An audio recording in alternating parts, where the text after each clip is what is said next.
If you're feeling helpless, one of the antidotes to feeling helpless is to get more helpful. And one of the ways you can be most helpful is to raise your own identity. Our identity is the core part of our lives. We're not going to outperform our identity. If you look at identity, if you think about it, it's almost like it's a life thermostat. No matter what the external conditions are, it could be 100 degrees outside.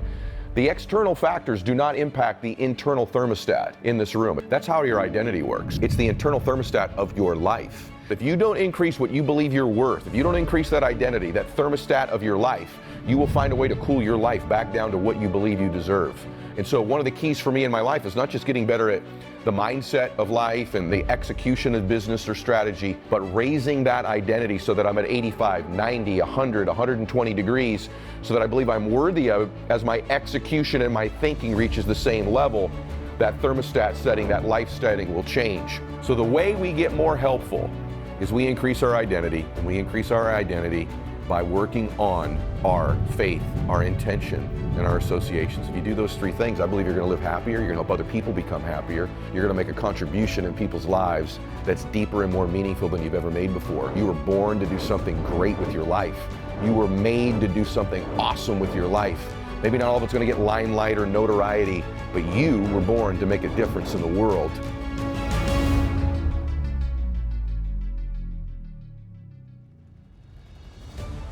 Hey, it's Ed Mylett. I just wanted to thank you for being here, and I would ask you to please subscribe to the show. If you just click the subscribe button here, I would really appreciate it. It helps the show grow so we can get even more successful guests on the program to help you.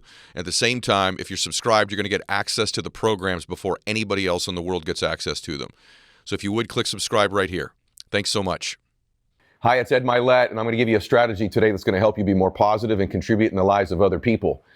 See, here's the thing. If you're feeling helpless, one of the antidotes to feeling helpless is to get more helpful. And one of the ways you can be most helpful is to raise your own identity. Our identity is the core part of our lives. We're not going to outperform our identity. Our identity, best said, is it's the thoughts, concepts, and beliefs we hold to be the most true about ourselves. It's really the invisible force in all of our lives that holds us back or can accelerate our success, our bliss, our achievements to whole new levels. If you look at identity, if you think about it, it's almost like it's a life thermostat. See, in this room right now, there's a thermostat sitting on that wall right now. And if it's set at 75 degrees, this room is going to be regulated to 75 degrees. No matter what the external conditions are, it could be 100 degrees outside. The external factors do not impact the internal thermostat in this room. It's 75 degrees. Consequently, also, if it was 40 degrees outside, the heater will come on. It'll heat this room to 75 degrees. That's how your identity works. It's the internal thermostat of your life. And that's why very often, let's say that, relationships or financially, you're a 75 degreer. And if you ever notice in your life, as you start to heat life up a little bit, it starts to go pretty well. Maybe your relationship's blissful and loving and incredible, or financially, you've increased your results. You're at 80, 85, 90, 100 degrees of success financially or in business. And then it just seems coincidental, but somehow, some way, the air conditioner kicks on in our lives. A car breaks down, an event happens, we lose an account, something takes place, and all of a sudden we look up and boom, life's back at 75 degrees of relationship, of money, of business. That wasn't by coincidence. It is the regulator of your life, is your identity. And so if you can do all the right things, all the activities, all of the thinking, all of the execution part, but if you don't increase what you believe you're worth, if you don't increase that identity, that thermostat of your life, you will find a way to cool your life back down to what you believe you deserve. And so one of the keys for me in my life is not just getting better at the mindset of life and the execution of business or strategy, but raising that identity so that I'm at 85, 90, 100, 120 degrees, so that I believe I'm worthy of as my execution and my thinking reaches the same level. That thermostat setting, that life setting will change. It's not the external conditions of our life that dictate the terms. It's that identity. It's that thermostat setting. So we got to get more helpful if we feel helpless. And the way we do that is by increasing our own identity, that thermostat setting. That sounds great, doesn't it? So how do you do that? Well, I call it the holy trilogy of shifting one's identity. And that is faith, intention, and association. That's the three things you must work on in order to increase your thermostat setting. Number one, faith. For me, it's the center part of my life, is that I have a God who loves me, that believes in me, that wants to see me successful, wants to see me prosper, wants to have favor in my life, wants me to feel comfort and peace. And so I find oftentimes it's interesting, people of faith sometimes God's in their life Sunday at church when they're worshiping, or they're in Bible study, or when they're eating a meal, they'll pray over it. But somehow when they walk into a business meeting, a speech, a boardroom, a client environment, they leave God at the door and they think they're on their own. So for me, if you're a person of faith and God is with you all the time, and he loves you all the time, and he comforts you all the time, that includes business. That includes every area of your life. It includes him wanting to bless you with a great relationship, bless you financially, bless you to the best of your abilities in business. And then whatever the other, if you're an athlete watching this, bless you in that at bat, over that putt, catching that football, hitting that shot. And so number one source of shifting your thermostat setting is reconnecting again with your faith and allowing yourself to feel it inside all the other environments that exist. Then there's number two, there's your intentions. See, I don't think enough people give themselves credit for having great intention. There's a power to intention in our lives. And so what most of us think is, I'll feel better about myself, or I'll be more confident when I get that job, when I get that relationship, when I get this amount of money, when I get that house, when I hit that home run, when I'm hitting a certain average, right? And so you're always chasing your tail. If your identity and your confidence is contingent upon producing a result that has not yet existed, it's pretty difficult to catch it, isn't it, if you have to have it to get it in the first place?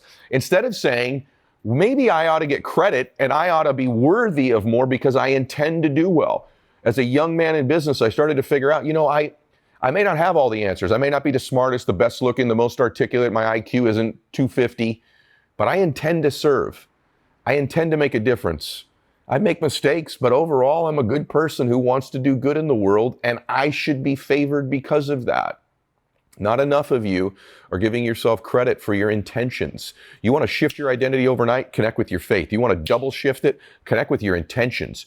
So when I go into a business meeting, or I go into a lunch, or I'm going into any type of encounter, even in my golf life, in my sport I play, I remind myself that I've got a God who loves me, who wants me to win, who wants me to be blessed, who wants me to be favored, who wants me to feel peace. Number two, I intend to do good. I'm a decent human being.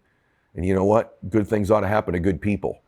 And then third is association. You are who you hang around. See, if you're a 85 degree or 75 degree or financially, but you start hanging around someone, say like myself, who lives at 140, 150 degrees of finances and wealth and abundance, you will get heated up by proximity to somewhere in between the two of us and a lot closer to where I am than where you are. Same thing in relationships. If you want to have a great, loving relationship in your life, but you're living at 75 degrees in your relationships, you start hanging around people who are in loving, beautiful relationships, your thermostat setting will increase. Same within your faith life. If you want to start walking with more faith in your 75 degrees of faith, if you start hanging around people who walk their faith life at 100, 150 degrees, you'll be heated up through proximity. And so these are the three things we do in order to shift our lives. Our identity is the governor on our life. It is the most powerful force in the world. It's the invisible force that governs everything, is that thermostat setting. And then if that's true, the way we shift it is always going to be our faith, our intentions, and our associations. And those associations are so huge. I know you've all heard you're the product of who you hang around the most often, but look at the last 90 days of your life, okay? And ask yourself this question. Other than, say, your spouse or children, who are the 2 or 3, 4 people you've spent the most time with? Picture their faces in their lives right now. And then I want you to measure one thing. What's their emotional maturity like? See, what I find with all successful people is they have a degree of emotional maturity that other people are absent of. So I always measure, what's their emotional maturity? How do they handle success? How do they handle failure? How do they handle their lives? Then ask yourself this. These 3 or 4 people you've been around, can you immediately name 2 or 3 things that they have in their life in an area that matters to you? Let's say it's money. Let's just say it was money. That they have that you don't have that you wish you did have? Or in relationships, can you name 2 or 3 things in their relationships that they have that you wish you had? Or in business? Or in their physical body? And if you can't immediately go, yeah, they got 2, 3, 4 things, man, I would love to have that in my life, then I'm not so sure that that's the person you ought to spend the most time with. The reverse question is also, hey, can you name 2 or 3 things they have that you definitely don't want?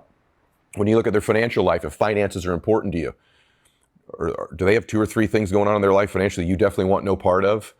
Or in their relationship life, if you want a better relationship, if you look at the relationship, there are 2 or 3 things like, I wouldn't want that relationship. I don't like the way he or she treats them, or they get treated.